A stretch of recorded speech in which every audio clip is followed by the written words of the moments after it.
Hello and welcome to Swahili. Kwa majina naitwa Ramadhan Mohamed Mkoma na officially ni mwanafunzi wa State University of Zanzibar, Computer Science, mwaka wangu wa mwisho third year. Kulingana na changamoto ambazo zipo kwa wanafunzi wetu wa SUZA, nimeona nitengeneze video ya introduction kwenye Git Configuration. So lengo la kutengeneza ni kwa ajili ya kuweza kuwasaidia wanafunzi waweze kufanya vizuri katika nyanda hizi za kutumia tools hizi za version control na kuweza kuwasaidia katika kazi zao tofauti za kiteknolojia. Kwa hiyo lesson ya leo tumepanga tuangalie upande wa Git configuration. Tunafanyaje Git configuration? Kwa hiyo itakuwa ni full overview ya kufanya Git configuration kuanzia mwanzo mpaka mwisho, na pia itakuwa fully explained in Kiswahili ili watu waweze kupata uelewa mzuri kuhusiana na kuconfigure Git kwenye mashine zao. So kitu cha kwanza ambacho tutaenda kukiangalia ni namna ya kufanya Git setup kwenye kompyuta yako. Okay? Bila kupoteza muda, kuna namna ya kufanya Git setup. So namna gani ambazo tunaweza tukaconfigure Git kwamba iweze kufanya kazi vizuri katika kompyuta yako. Sasa hii kuna njia tofauti ambazo zinatumika kufanya hivyo. Lakini kitu cha kwanza ili uweze kusetup Git iweze kufanya kazi, lazima turanishe command katika kitu kinaitwa git bash. Kwa hiyo uhakikishe kwamba git bash itakuwa installed kwenye kompyuta yako, na ukisha install git bash ambapo unaweza ukaipata katika download via web browser. Kwa wale wanaotumia Linux tayari ishakuwa pre-installed, ambao wanatumia Ubuntu hizi utakuta tayari kuna Git ambayo tayari ishakuwa pre-installed, labda tu wafanye updates za software zao. So kwa hiyo git unaandika command ya git config ambayo utafuatiwa na parameter -- global username, ambayo hiyo inaenda kuweka specify username yako. Kwa hiyo tutaenda kuziangalia hizi, na pia tutakutana na kitu kinaitwa git config, lakini sasa hivi tunaweka user.email ambako hapo utaweka email yako ambayo utakuwa unatumia katika account yako ya GitHub. So git bash ni kitu gani? Kwa press kwenye start menu, jaribu kusearch for git bash. Kama umeinstall utaona kuna kitu kinaitwa git bash ambacho nakiona hapa kulia. Kwa unaweza kuselect git bash yako, na ukisha select git bash then unaweza ukaranisha few commands kwenye git bash yako.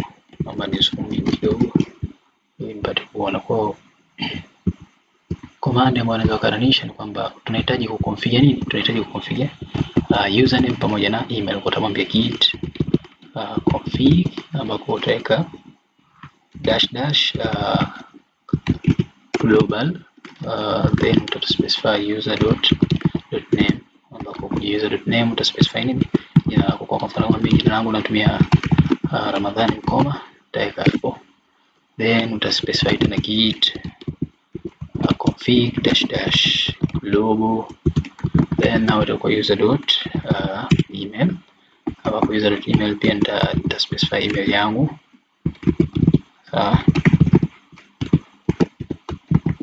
gmail.com. Okay, so kitu ambacho kitafuatia baada ya kufanya hizi configuration, tukiendelea mbele katika slide zinazofuatia tutaona kwamba kwenye Git kuna default branch, ambapo kila unapotengeneza new repository kuna default branch ambayo inakuwa selected kutoka from master kwenda kwenye main. So namna ku change kwenye default branch, unaweza kutumia command inaitwa git config -- global init.default branch main, na pia hii tunaweza tukaiandikia kwenye git bash yetu. Kwa hiyo tukijaribu kuangalia vizuri, tunamwambia key kwamba git config global, then utamwambia init.default branch main. Kwa ukipiga hii itaenda ku change default branch yako, kwa hiyo inashauri kwamba default branch yako iwe nini? Ni main. Kwa And then step unaofuatia unaweza ukaja kufanya verification ya configuration ambayo umefanya. How tuna verify kwamba username ambayo tumeconfigure, the email ambayo tumeconfigure ipo.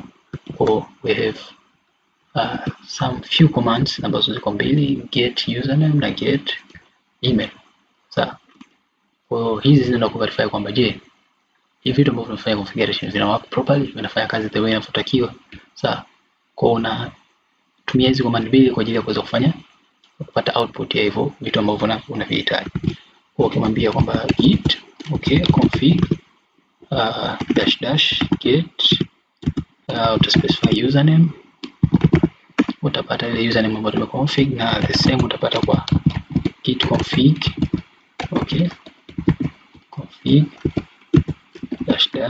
get user.email, then italetea email ambayo tumeconfigure. Lakini pia tunaangalia kwamba namna gani tunaweza tukatengeneza nini SSH key. SSH key, why tunatengeneza SSH key? Okay, so tuangalie kwa nini tunatengeneza SSH key.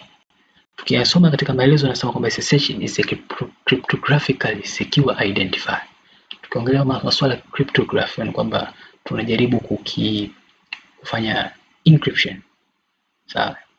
Kitu kwa hiyo itakuwa ni long password ambayo inaenda kutengenezwa, ambayo inaenda kuidentify nini hiyo machine. Sawa. Kwa hiyo ndo SSH key ambayo tunataka kwenda kuicreate. Kwa GitHub inatumia SSH key kuweza kuruhusu kwamba wewe uweze kuupload vitu kwenye repository yako bila kuwa na nini, bila ya kuweka username na password mara kwa mara. Ndio maana tunatumia SSH key, maana kuna conflicts nyingi ambazo tumeziona kwa vijana wetu kwamba kila muda wanapata changamoto ya authentication, permission. So ili kuepukana na vitu hivyo, basi ni bora wakati wa kuconfigure Git uconfigure na nini na SSH key. So how do we configure the SSH key? Let's move on. Kienda kuangalia first, utaona kwamba hapa tunahitaji kuverify kitu inaitwa nini. Kama tuna kitu kinaitwa ID 25519 algorithm SSH key, kwamba je, tayari kwa installed. Kwa if not, you can use the ls command kwa ajili ya kuweza kulist kuverify kwamba unayo hiyo unayo tayari SSH key install kwenye PC yako. Lakini ikikuletea kitu kama no such file or directory, ujue hauna. Ikikuletea information zote, basi unaweza ukaproceed kwenye step nyingine. Lakini ikikuletea no such file or directory, ujue basi wewe haijawa install kwenye kompyuta yako, kwa itabidi uitengeneze. How tuna create new SSH key? Basi unaambiwa tunaweza tukatumia command hii ya SSH keygen -t ed 25519 then -c. Hii -c inafanya nini? -c ni flag, sawa. -c inafuatiwa na email yako, so maana inaenda kuensure kwamba ile GitHub inajua nini, inajua wewe ni nani. Ndio -c inafanya kazi hiyo. So kwenye mabano hayo square brackets tunaenda kuweka email, lakini hayo mabano hatutaki ku include. Sawa, tutaenda kucheck command hiyo. Kwa cha kwanza naomba tu check hapa, je, tuna hiyo SSH key. Kwa kumwambia ls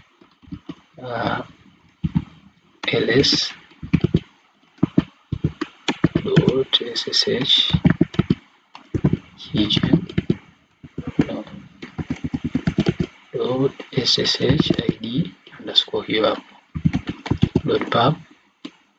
Utaona mimi tayari kwangu inanionyesha kwamba nayo nimeletea path, lakini kama huna itakuletea no such file or direct. So kama hauna hujaiconfigure, itakubidi ufanye nini? Itabidi uconfigure nini? SSH key. Kwa namna ya configure SSH key, we just use nini? Tunatumia command ya SSH keygen SSH keygen -t, hapo kutaka ID uta specify na ile encryption algorithm, then utasema -c kubwa, ambapo hapo uta specify email yako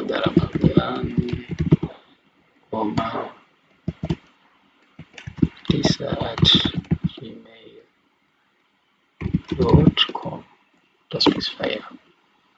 Tutakuuliza hapa baadhi ya maswali kuhusiana na kwamba unataka kusave wapi key zako. Just mimi nitaacha default location, inakwambia kama mimi sasa hivi nao inaniambia kwamba ni override, kwamba na key tayari kuja nataka ku override, naweza nikamwambia yes. Lakini pia ataniuliza baadhi ya maswali kwamba unahitaji password. Password ni nzuri for security, lakini kwa this purpose of Git configuration na shauri msiweke password. Kwa mimi nitaendelea na blank, nitapiga tu enter then itanionyesha kwamba key yangu ipo tayari. Kwa namna ya kujua kama key ipo tayari, utaranisha command ya cut kwa ajili ya kuweza kuiona key yako. Sawa. Kwa ukiranisha command ya cut, itabidi uweze kuona kwamba kuna key ambayo ina display kwenye kompyuta yako, na command pia tunasema tu cut hiyo hapo ssh.id hiyo hapo .pub. Kwa mimi for the security purpose siwezi kuonyesha, lakini itakuletea long key ambayo hiyo inaishiwa na inaanza na ssh, inaishiwa na .com ambayo ni email yako. Kwa inabidi uicopy ile yote ile key. Sawa. Kwa mimi siwezi kuonyesha hapo, lakini inabidi uicopy yote ile. Ukishaicopy then utakachokifanya itabidi kwanza uingie kwenye GitHub account yako. Ingia kwenye GitHub account yako. Okay, ukishaingia kwenye GitHub account, nenda kwenye profile. Then baada ya kwenye profile, nenda kwenye settings za profile yako ya GitHub. After that, kisha kwenye setting ya profile yako ya GitHub,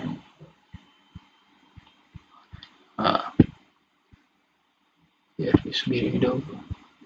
Kisha huku, just tafuta sehemu imeandikwa SSH and JPG keys. SSH and JPG keys utaselect hapo, na hapo ndipo utakapoenda kukutana na kitu kinaitwaje new SSH key. Kwenye new SSH key hapa, ukiklik hapa utakuja kuweka SSH key yako. Title, utasema title mimi napenda sana kutumia jina la PC yangu kwamba HP Elitebook, labda Windows, taka title watu wanaojisikia. Then ile key ambayo tumeipaste, unaona hapa nakwambia key yako lazima ianziwe na SSH ishwe na .com. Ile basi pale unapoanza kucopy kuanzia kwenye SSH mpaka .com, ndio itabidi uje kuipaste ile key yako hapo. Ukisha ipaste then una click add SSH key, then you are done. Kwa hapo tumeshamaliza. Lakini pia how do you test kwamba SSH key yako inafanya kazi? So unatakiwa kwenye git bash yako uandike command inayojulikana kama ssh -t kubwa, then una specify git. Hii inaenda kujaribu kuattempt kuweza kuaccess nini ku ssh nini GitHub. Kwa hiyo GitHub kwa itaenda kuattempt kuaccess GitHub. Kwa hiyo hii ni command ambayo unaweza kutumia kutesti kwamba je, SSH key yako inafanya kazi. Kwa command hii pia tuangalie sample. Kwa tumwambia ssh -t, then tumwambia git at, ambayo git itakuwa ndo user at github.com. Okay, pia enter iwe verify kwamba key yako iko successfully created. Kuna ujumbe utaupata ambao ujumbe huo uta contain message ya greeting ikifuatiwa na username yako. Okay, then baada hapo utakuwa tayari wewe umeshafanikiwa kwa nini kuweza kupata kuwa successful, kwamba umeshaweza kufanya configuration yako successful. Hapa mimi nimeletea permission denied kwa sababu sijaenda kuadd key yangu. Ukiadd key yako kule successful, then ukija hapa ukitest utapata ujumbe ambao utakuja na greetings pamoja na jina lako ambalo la kwenye GitHub, sawa, au username yako kifupi. So hizi ndio step za kuweza kufanya Git configuration, and step hizi zipo kama 4 mpaka 5 kitu plus na kutest.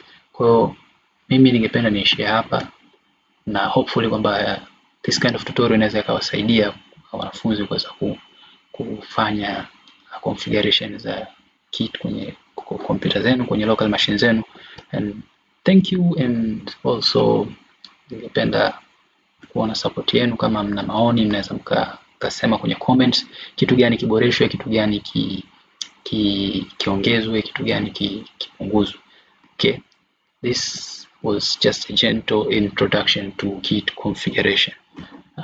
Thanks for listening, and please subscribe to Tech Swahili. Thank you very much.